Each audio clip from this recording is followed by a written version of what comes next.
அனைவருக்கும் வணக்கம். கடந்த சில தினங்களாக உலகையே உற்று பார்க்க வைத்தது இஸ்ரேல். தாங்கள் சந்திக்கப் போகும் தலைவரை பற்றி அடிக்கடி அறிக்கைகளும் செய்திகளும் வெளியிட்ட வண்ணம் இருந்தன.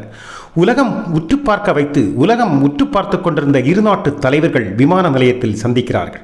இஸ்ரேலின் பென் குரியோன் சர்வதேச விமான நிலையத்தில் நேரடியாக சென்று தனது மனைவியுடன் பாரத பிரதமரை வரவேற்று உலகையே வியக்க வைத்தார் இஸ்ரேல் அதிபர் நெதன்யாகு அவர்கள். அதோடு பார்த்தீர்களா, என் மனைவியின் உடையின் நிறத்தை பார்த்தீர்களா என சுட்டிக்காட்டி பாரத தலைவனிடம் தாங்கள் கொண்ட பக்தியும் மதிப்பும் மரியாதையும் என்ன என்று காட்டி சிலிர்க்க வைத்திருக்கிறார் நெதன்யாகு.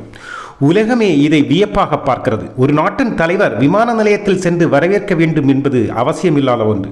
ஒருவேளை அவர் மிகப்பெரிய முக்கியமானவராக இருக்க வேண்டும் அல்லது மிகப்பெரிய சூப்பர் பவர் கொண்டவராக இருக்க வேண்டும். ஒருவேளை அமெரிக்கா போன்ற ஒரு நாட்டிற்கு அப்படி அளிப்பதாக கூட இருக்கலாம். அல்லாமல் சாதாரணமாக விமான நிலையத்தில் சென்று யாரும் வரவேற்பதில்லை. ஆனால் இங்கு அப்படி ஒரு தலைவர் வரவேற்கிறார்கள் என்றால் அவர் அவ்வளவு முக்கியத்துவம் வாய்ந்தவராக அந்நாட்டிற்கு இருக்க வேண்டும் அல்லது உலகத்திற்கு மிக முக்கியமானவராக அவர் இருக்க வேண்டும்.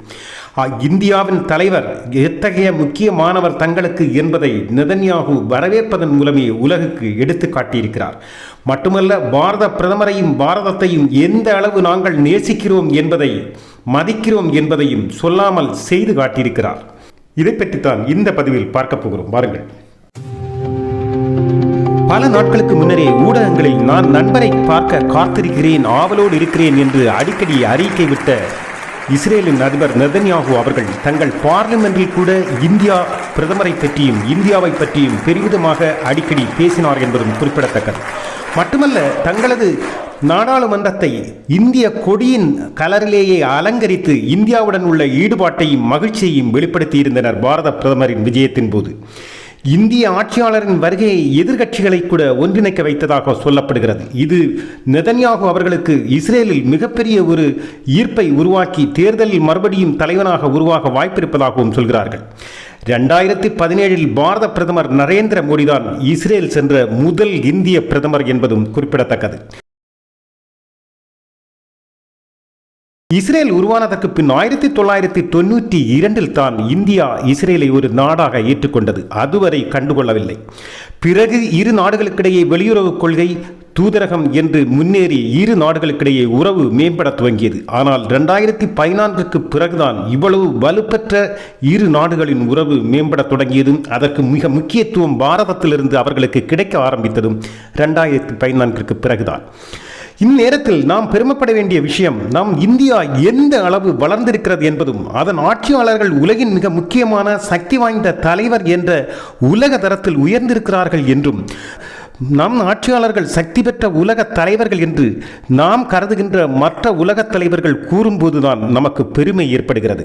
2, இந்தியா ஒரு மிகப்பெரிய சக்தியான நாடு என்றும் உலக தலைவர்களே ஒப்புக்கொள்ளும் போதும் நாம் பெருமை கொள்கிறோம். இதை பெருமை கொண்டுதான் ஆக வேண்டும். அதை இஸ்ரேல் மிக சீவனை செய்திருக்கிறது. இஸ்ரேலின் நாடாளுமன்றமான நெசட்டில் உரையாற்றிய நமது பாரத பிரதமருக்கு இஸ்ரேலின் மிக உயரிய விருதான ஸ்பீக்கர் ஆஃப் தி நெசட் என்ற விருது வழங்கப்பட்டது. இது உலக தலைவர்களில் முதலாக நமது பாரத பிரதமருக்கு இஸ்ரேலால் வழங்கப்படுகிறது என்பது குறிப்பிடத்தக்கது. எனவே இது மிகப்பெரிய விருதும் மிகப்பெரிய ஒரு சந்தர்ப்பமாக சொல்லப்படுகிறது. இதை அங்குள்ள செனட் ஸ்பீக்கர் அமீர் ரோஹான் அணிவித்து பெருமிதம் கொண்டார். அவர் சபைக்கு நமது பாரத பிரதமரை அறிமுகப்படுத்தியதை பார்த்தாலே பேரரசரின் வெற்றிகளை எல்லாம் சொல்லி பேரரசை மக்களிடம் அறிமுகப்படுத்துவது போல அவர் ஒவ்வொரு விஷயமாக சொல்லியது புல்லரிக்க வைத்தது என்று வேண்டுமானால் சொல்லலாம். பிறகு தொடர்ந்து பேச வந்த நெதன்யாகு கூட இவர் எனது உற்ற நண்பர், அதற்கும் மேல் என் சகோதரர் என்று கூறிய போதே அரங்கம் அதிர்ந்தது. சக்தியான உலக தலைவர்களில் ஒருவர், ஒரு சக்தியான நாட்டின் தலைவன் என்றெல்லாம் பெருமை பேசியவர். இது ஆசியாவின் சிங்கம் இந்தியா என்று கூறி இந்தியாவையும் இந்திய தலைவரையும் பெருமைப்பட வைத்ததுடன் நாம் ஒவ்வொருவரையும் மெய்சிலிருக்க வைத்தார் என்று வேண்டுமானால் சொல்லலாம். அதை சபையே பெருமிதமாக ஏற்றுக்கொண்டு கொண்டாடியது என்பதை நாம் காட்சிகளில் பார்க்கும்போதே புரிகிறது. இஸ்ரேல் அதை மனதார சொல்லியிருக்கிறது, வெறும் வாய்வார்த்தை இல்லை என்பதும் காட்டியிருக்கிறது. ஒரு நாடு முழுவதும் இன்னொரு நாட்டு தலைவனை கொண்டாடுவதை பார்க்கும்போது அது கொஞ்சம் நஞ்சமல்ல, அது சாதாரண விஷயமும் அல்ல. ஒவ்வொரு இந்தியனுக்கும் இது பெருமை சேர்க்கின்ற விஷயம் என்பதை நாம் மறந்துவிடக்கூடாது. நமது பாரத பிரதமர் அந்நிய மண்ணில் கொண்டாடப்படும் போதும் மதிக்கப்படும் போதும் மரியாதை தரும் போதும் நாம் ஒவ்வொரு இந்தியனும் அதை பெருமைப்பட்டுக் கொள்ளலாம்.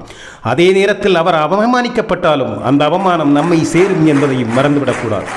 இங்கு 145 கோடி மக்களும் மெய் சிலிர்க்க பெருமிதத்தோடு பார்த்து கொண்டிருக்கும் ஒரு நிகழ்வை இஸ்ரேல் சபையில் செய்து காட்டியிருக்கிறார் பாரத பிரதமர். மோடிக்கு ஆங்கிலம் தெரியாது, மோடி டிராமா பண்ணுகிறார், சும்மா வீணாக உலகம் சுற்றுகிறார் என்று கிணற்று தவளையாக சுற்றும் எதிர்க்கட்சிகளும் எதிர்ப்பாளர்களும் கிணற்று தவளைகளாகவே வாழ்கின்றார்களா, இல்லை நம் நாட்டு மக்களை கிணற்று தவளைகளாக வைக்க வேண்டும் என்று அவர்கள் முயற்சிக்கிறார்களா என்று தெரியவில்லை. ஆனால் சமூக ஊடகங்கள் மலிந்த இந்த காலகட்டத்திலும் இவர்களின் முட்டாள்தனத்தால் இப்படி முயற்சிப்பது கஷ்டமாகத்தான் இருக்கிறது. சமூக ஊடகங்கள் வளர்ந்த காலகட்டத்தில் மோடி வெளிநாடுகளில் ஏன் செல்கிறார், எதற்கு செல்கிறார், அங்கு என்ன நடக்கிறது, உலக நாடுகள் எப்படி மதிக்கின்றன, நம் நாட்டை பற்றி என்ன பேசுகின்றன, நம் தலைவர்களை பற்றி என்ன பேசுகிறார்கள், தலைவரை எப்படி மதிக்கிறார்கள், எந்த கோணத்தில் பார்க்கிறார்கள் என்பதெல்லாம் இஸ்ரேல் நாட்டின் நாடாளுமன்றமான நெசட்டில் அவர் உரையாற்றி முடித்தபோது இஸ்ரேலியர்கள் எழுந்து நின்று கையடித்து கொண்டாடியதை பார்க்கும்போதே நமக்கு புரியும்.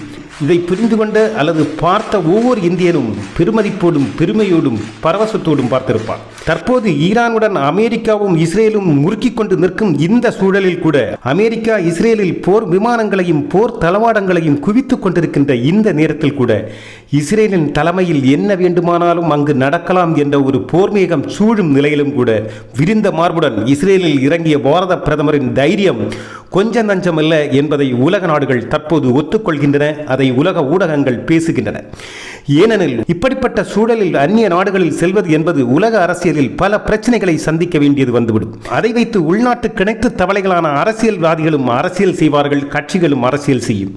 அதனால் இதுபோன்ற சூழலில் எந்த நாட்டு தலைவர்களும் துணிய மாட்டார்கள், இப்படிப்பட்ட ரிஸ்க் எடுக்க மாட்டார்கள் என்று சொல்லப்படுகிறது. ஆனால் பாரத பிரதமர் என்ன செய்கிறார்? ரஷ்யா உக்ரைன் போர் என்று நடந்து கொண்டிருக்கும் போது கூட இரு நாட்டிலும் விஜயம் செய்தவர், இரு நாட்டிலும் பேச்சுவார்த்தை நடத்தியவர். நமக்கு நம் நாட்டின் நலம் முக்கியம், அதோடு சேர்ந்து உங்களுக்கும் நாங்கள் சொல்ல வேண்டியதை சுமூகமாக சொல்லிவிட்டு வந்து விடுவோம் என்பதை மிக தெளிவாக காட்டியவர். எதற்காகவும் எங்கள் நலனுக்கான பயணத்தையோ நகர்வுகளையோ நாங்கள் ஒத்திவைக்க மாட்டோம் என்று மிக தெளிவாக செயலில் காட்டிக் கொண்டிருக்கிறார் பாரத பிரதமர். பாரத பிரதமரின் இஸ்ரேல் பயணம் அமெரிக்கா இஸ்ரேல் சேர்ந்து ஈரானுடன் கொண்டுள்ள போர் முறுக்கத்தை அல்லது இறுக்கத்தை குறைக்குமா என்று உலக நாடுகளை எதிர்பார்க்கின்றன, உற்று பார்த்து கொண்டிருக்கின்றன. பாரத பிரதமரோ எதையும் சொல்லிக் கொள்ளாமலும் அலட்டிக் கொள்ளாமலும் சிம்ம கர்ஜனையுடன் இருநாள் பயணத்தில் மூழ்கியிருக்கிறார்.